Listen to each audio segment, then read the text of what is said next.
All right, today I just want to talk a little bit about some of the things that you may experience. Sometimes we have two-story homes with one thermostat, right? And that may just cause a little bit of longer run time. That may cause hot and cold spots. That may cause various things, high electricity bill, right?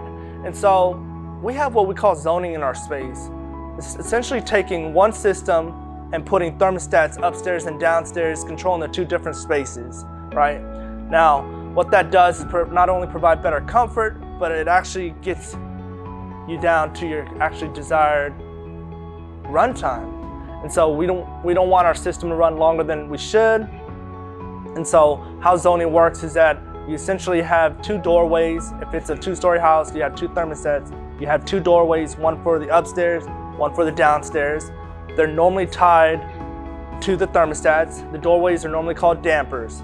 So what happens is the thermostats will actually open and close these doorways based on temperature demand. And so if the downstairs satisfies in temperature, the doorway will shut, the doorway will shut.